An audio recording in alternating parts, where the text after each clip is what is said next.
So where are we on the van build? I've got electricity, heating, cooking, ventilation, a bed, the flooring all installed, which I'm so surprised with that smoothly. I thought that was going to be way more difficult than it actually was. I tried to keep the temperature in here at a happy medium when I installed the planks, so if they're going to expand or contract, hoping that doesn't turn into a nightmare situation further down the road. And I put this metal stripping around the entire perimeter to help hold it down, so I'm out hitting all those potholes. It doesn't all vibrate apart on me. I also finally got a switch installed on my diesel heater so I can choose between the starter battery and the lithium battery. So I've been dividing the nights in half between the two batteries. It makes the charging go a bit quicker, but I still have to run my engine more than I want to right now until I can get that high output alternator installed. Then I can finally crank my DC to DC charger up to its full potential, 60 amps. I've got a countertop ordered. I should have that in a couple weeks. It'd be cool if it was on sliders and I could pull it out closer to myself. I'm not sure if that'll work or not. We'll figure it out when I get it. And I still need to work on lighting. Right now I only have these two LEDs above the kitchen and curtains. I think it's finally time to get to that and improving my stealth situation here in the city. And I'm going to make sure that I get some kind of colorful pattern of some kind, and we can start stepping away from this grayscale prison vibe. I had to make a quick Kijiji stop before I go pick up that fabric. You're not a real man unless you know how to use a sewing machine. I think that's what they say. This is an old Singer model 774. It looks pretty good. Hopefully it works good too. I was thinking it'd just be a temporary purchase, but maybe I should keep it for the long term. It comes in handy when you're out hiking a lot and constantly damaging your gear. Okay, so I measured all the windows, and I can do the same height on all of them, 55 centimeters, which is good because the fabric comes in 110 centimeter width, so I just have to slice it right down the middle. Then I added up all the widths together and just tried to balance it out between those two slices of fabric, and it looks like I'll need about 2.75 meters of fabric. I could go with like 3 meters just to play it safe. I think that I'll get some kind of maybe a felt or an insulated material that's black for the outside, then something decorative for the inside, sew it all together.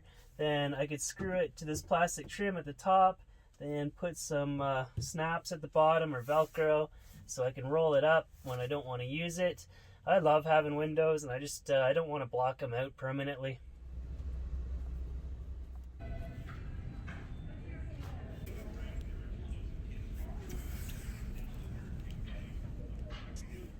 I got mostly everything I need to make these curtains. For the outside layer, I got this quilted insulated material. Should help add a bit of warmth.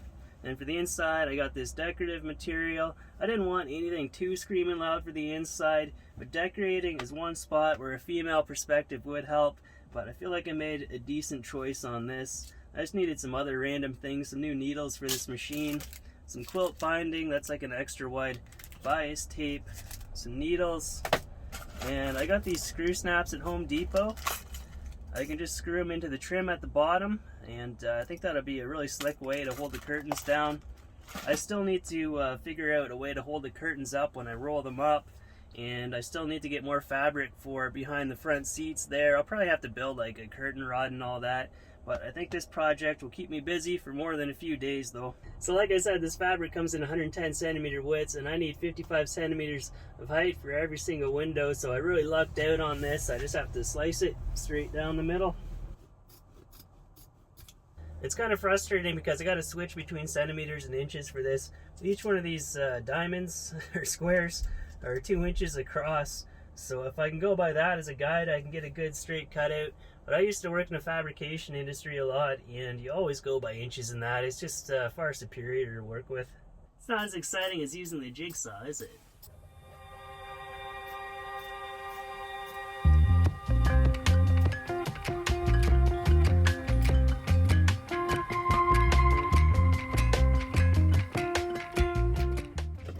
More exciting than climbing a mountain. I'm just going around the outside first. It'll make putting that bias tape on later easier.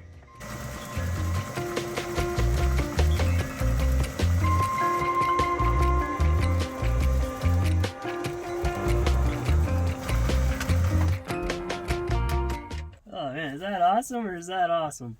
I'm trying to do the bias tape on 2 passes on both sides, and it lines up better like that. I know there's grandmas all around the world cringing right now. I should probably look up a tutorial, but this seems to work alright. Turned out alright for my first attempt on this, and it'll only get better from here, I hope.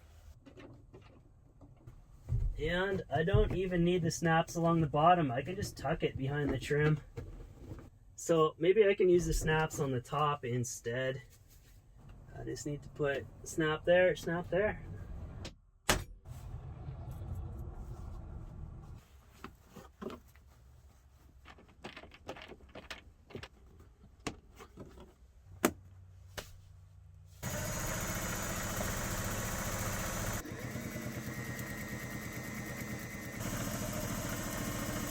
Yeah, doing 2 passes on the bias tape was critical. Now that I figured that out, this one turned out beautifully. But I did not buy nearly enough of that tape. I'm going to have to head back to Walmart and get some more.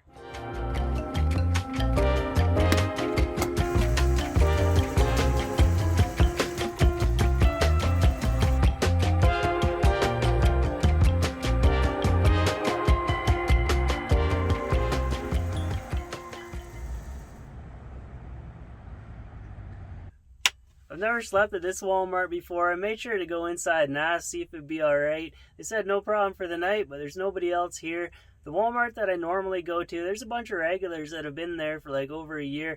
Pretty relaxed there. Every single Walmart's different. I got all the curtains done on this side. The rest are sewn together. I just have to put the bias tape on them, get them mounted, and I might as well just give her, see if I can get the curtains done behind the seats tomorrow. Right now I'm sitting at about 20% stealth, and I don't think that qualifies as stealth. I need to get that up to 100% because I'm tired of sitting in here in the dark at night. So I'm picturing a permanently attached piece of fabric behind both seats. Then across the top, if I use wood like this, cut out the sides so it fits in there, and cut out a notch in the middle so I'm not banging my clumsy head on it, and have a curtain rod in front of it and some fabric that I can move out of the way when I don't want to use it.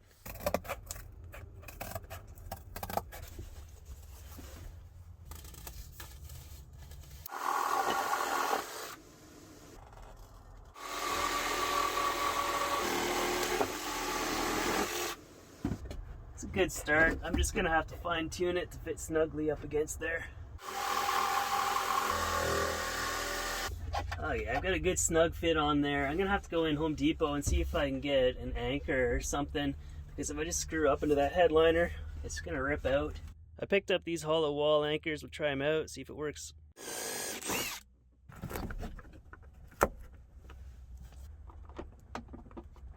This is not going as smoothly as I want it to. These are meant for drywall, not headliner material. The trick seems to be to pre-start the bend on these before you put it in. Make sure that everything's going in the right direction, and then shove it in or hammer it in. Okay. And while you're winding it in, you got to grip it with the pliers so that it's not spinning around and ripping a hole through the headliner. I got this all mounted up. It's on there good and tight, not going anywhere. I didn't bother cutting out a notch for my head. I'll just wait on that, see if it's necessary or not. But I couldn't find all the supplies I needed to finish up the curtains, so I'll prioritize the front ones, get those done. It should buy me the most privacy. I got this decorative foresty material for inside behind both the seats, and I'm going to make it the same as the other curtains with this quilted stuff on the outside.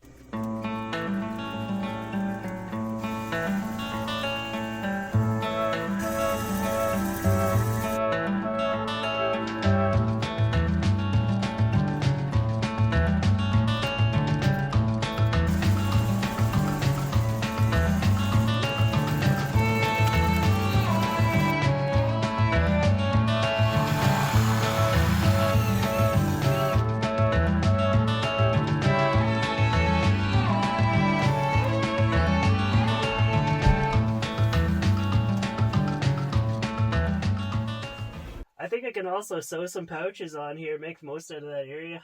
That's really awesome. I'm so glad to finally have those curtains up, and it feels a lot homier in here with that decorative fabric. So now I think I'm up to 60% stealth. I'm only 40% exposing myself to the world at this point. So now I just have to wait for that bias tape to arrive in the mail, that we can finish up the rest of the windows this week or next week. I don't know. I finally received the temperature dongle for the Victron battery monitor, so I hooked that up.